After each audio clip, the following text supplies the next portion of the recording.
morning, everyone. On behalf of my colleagues, I'm here to present to you our study entitled Machine Learning for Complex Disease Prediction, Case Study for Asthma Dataset. Our study perseveres to understand the etiology of complex disease such as asthma. The complexity of understanding complex diseases, coupled with the vastness of data, requires a data-driven method that has the capability to uncover intricate patterns inherent to the system. Ultimately, correlations between the genotype and phenotype have to be utilized for disease risk prediction. The objective of our study is to utilize machine learning techniques to develop a predictive model for asthma risk prediction using SPP data. Our methodology is projected on the screen. Algorithms were evaluated using LOOCV. Performance metrics were recorded for each model, and results of performance metrics of each model were compared to obtain the model with the highest classification performance. Results show that these are the optimal hyperparameters of each machine learning algorithms. SVM obtained the highest classification performance among the algorithms with the following scores. SVM and naive Bayes obtained the highest AUC of 0.52.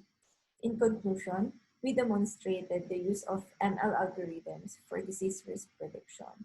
Upon comparison of classification performance, SVM obtained the highest accuracy among the algorithms.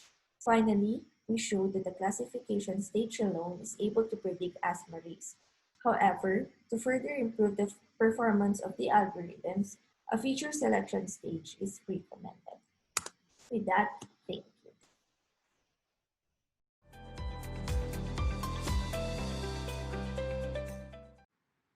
Network structure is found in many systems, both natural and man-made. We often encounter spatial networks where node locations play an important role. Interesting phenomena such as breakdown, scaling, and congestion arise from the interplay of network structure and dynamics. We also encounter non-spatial networks, mostly found in social systems. Here, node locations are not important in forming the social network. In this work, we investigate how do spatial constraints like fixed seating assignment affect the social network of students. Knowing the structural organization of student network will aid the teachers in determining the appropriate classroom management system. This may help achieve efficient information flow in the classroom, improve the students' performance, and even monitor their well-being via social cues. We use a model where students are placed on a lattice to mimic actual seating assignment and will form short and long-range connections. Two students will form a connection with a probability based on distance and level of social activity. The parameter gamma tunes the range of interaction each student can reach, and beta dictates how many connections each student will form within the range. We looked at the number of connections formed versus distance and measure how the data fits with the model using mean absolute error, delta. This map of fitting error between model and data shows that a random process with low to moderate level of social activity best describes the student network formation. The results suggest that spatial constraint like fixed seating assignment does not determine the social network structure of the students. We also found that our model consistently fits with data in the region with random and low to moderate level of social activity across all sections studied.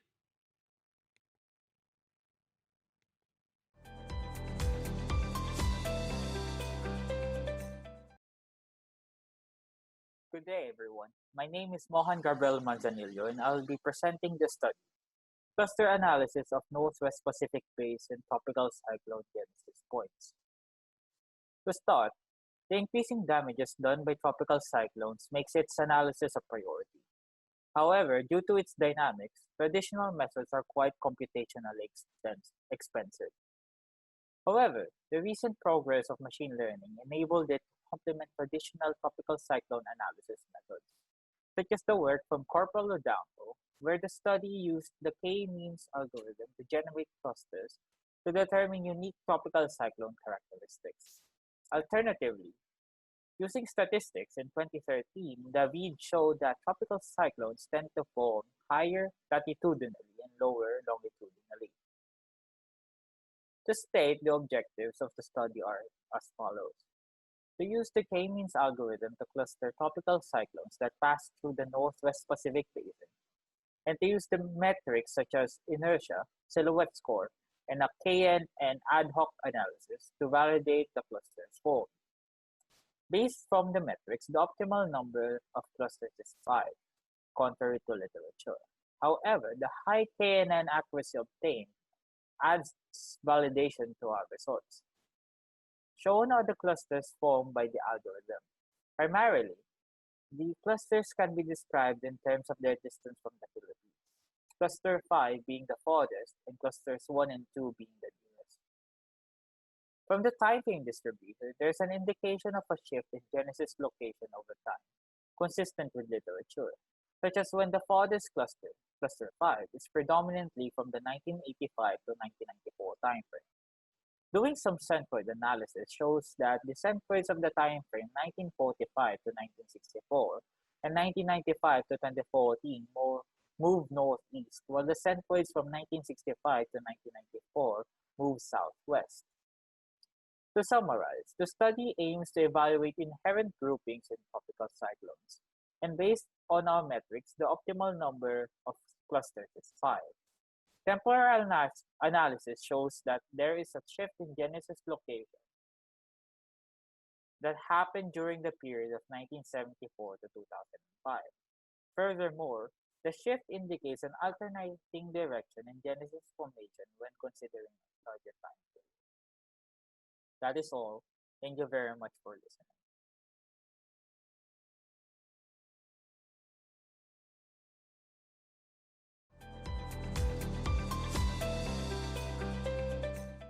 Good day, I'm MC Go, and along with my co-author Francis Peraan, I will be presenting to you how we detected colorectal polyps in video using You Only Look Once algorithm.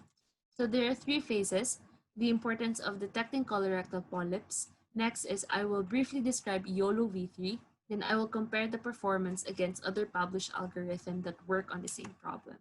So the main goal of the paper is to train YOLOv3, which is an open source and a user-friendly model. And we apply this algorithm to a specific medical computer vision problem, which is the detection of polyps. We chose an openly available dataset that has approximately 600 polyp-positive images that have been identified and located by experts. And using the architecture described in our paper, we obtain a model that gives the following result. Train model identifies polyps and encloses them in a red box with a p-value. Although there are some instances where the algorithm fails. Here, sometimes it detects a polyp, though there is no polyp. Here, the polyp was not detected at all. And last, there are artifacts like the entire frame is detected. So we compare our work using YOLOv3 and previous work, the SegNet model, that has been trained on a dataset roughly 10 times larger than the training dataset we used. And if you look at the precision, you get a comparatively good or equal performance. However, we had a lot of false negatives that lower the recall of our model, which we attribute to the fact that our training dataset has no polyp negative images. We can try to improve the performance by introducing data augmentation to increase the diversity of dataset.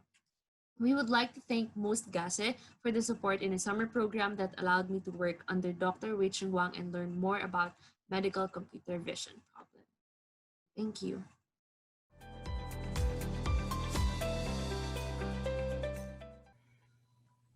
The Philippines holds Senate elections every 3 years, where voters choose 12 from 30 to 60 candidates. Enumerating all possible combinations is impractical, so we use hyperspectral unmixing to extract voting patterns. The structural similarity of satellite images and election results allows this. Satellite images are divided into pixels, while election results are divided into clustered precincts. Pixels have intensity versus wavelength profiles, while clustered precincts have votes versus candidate profiles. Going back to our sample intensity profile, unmixing assumes that satellite images can be decomposed into n archetypes, each with corresponding weights per pixel. Unmixing follows the general equation where Y contains pixel intensity profiles, m archetypes, a weights, and n noise. First, we determine how many archetypes using HiSim, then we determine their intensity profile using MVSA, and lastly, we determine corresponding weights using SunSal. After unmixing the election results, we get vote intensity profiles that look like this. In summary, we get 5 archetypes in 2013 and 6 in 2016 and 2019. To label archetypes, we take the candidates with high vote intensities, look at their online profiles, then find a subjective correlation. Repeating this process for every year, we get these archetypes. Recurring voting patterns are conservatives versus opposition, stance on social issues, political history, and name recall through multimedia. We can also determine the dominant archetypes per province. To do this, we group the corresponding weights by province. The archetype with the highest weights median is deemed dominant, which can be visualized through a Philippine map. We found that the candidates with highest vote intensities per archetype tend to determine archetype dominance. Candidates dominate in their home province. In conclusion, we showed that hyperspectral unmixing works as a powerful pattern extraction technique on high-dimensional data.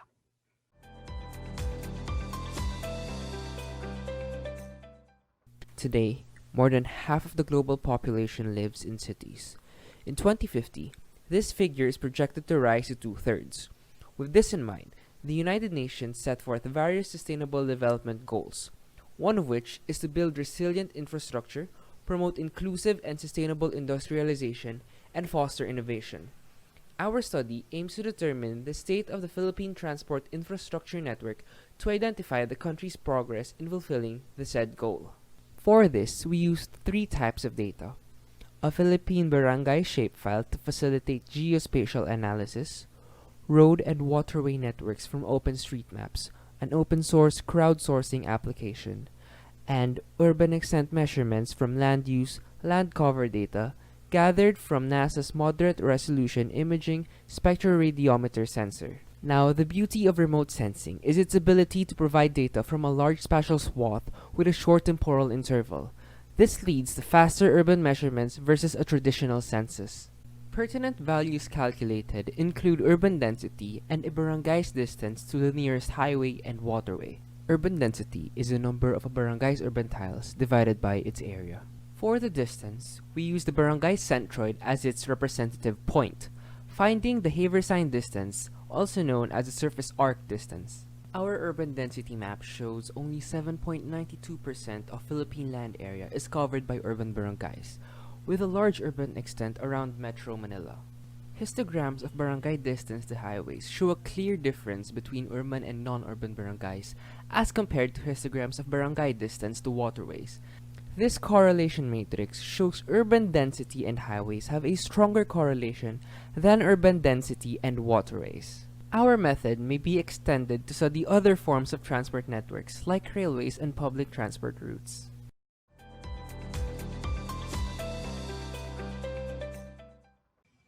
Here, we present the agent-based modeling of the spread of fire in urban settlements in the Philippines. The Philippines is extremely vulnerable to disasters due to its geographical location, overpopulation, and highly dense urban informal settlements. We aim to understand how to reduce casualties when there are multiple outbreaks of fires.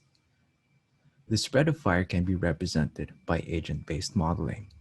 Here is how the original fire model progresses and how the burning trees set its nearby neighbors on fire. We based our model on an already existing NetLogo model of the spread of forest fires, but we added 4 novel parameters to aid in simulating an urban informal settlement. We also reconfigured the trees into houses, and by adding moving agents that can either represent a single person or a group. Here is how the extended model progresses, as well as what the system looks like with 4 different landscapes. We averaged the results of the runs for the chosen parameters against structures burned and fire casualties. We quantified the tipping points or critical points when a sudden change in fire spread behavior occurs. When it takes longer for structures to burn, the fire spreads slower and there are less casualties. There are also less casualties when agents can inform those farther away when there is fire. To conclude, the urban disorganized and organized landscapes led to the most damage. Dwell time and fire sense radius are ideal parameters for the development of passive fire resilience solutions.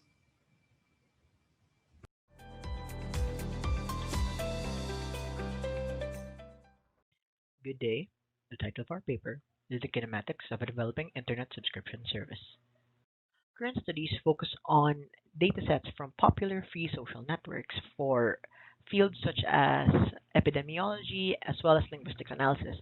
Now, this study aims to be different by analyzing the data obtained from a subscription based service as opposed to a free social network model.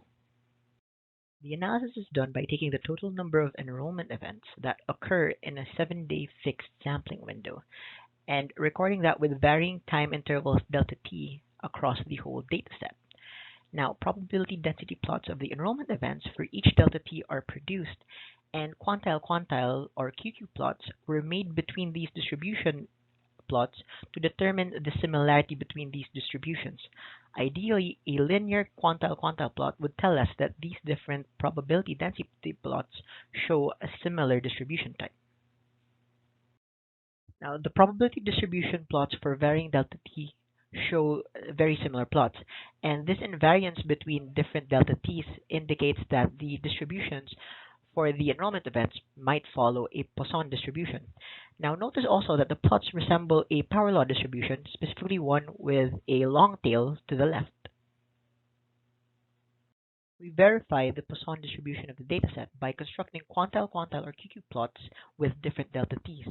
Now, notice that the QQ plots are linear. Now, this further confirms that the invariance between delta t's is true and that the distribution for the whole dataset is indeed Poisson. To conclude, we were able to confirm that the enrollment events are Poisson distributed and that they might show a possible power law distribution with long tail at the left. Now, this opens up future analysis on the dataset using more advanced stochastic modeling methods. Thank you and good day.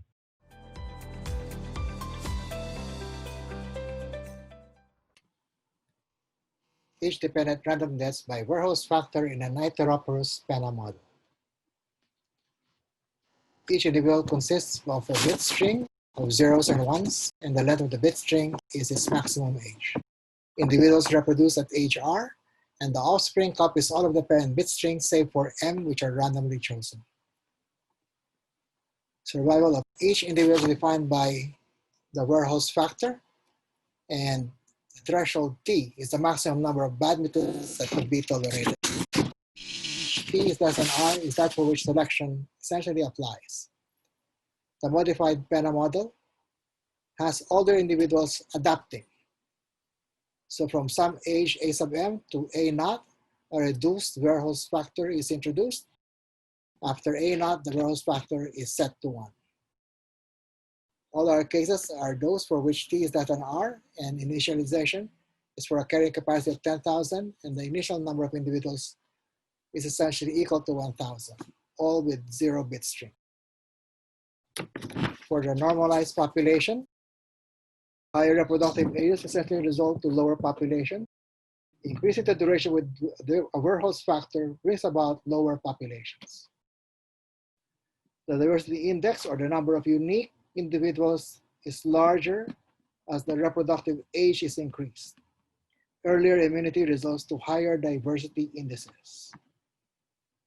Earlier immunity also increases the number of older agents.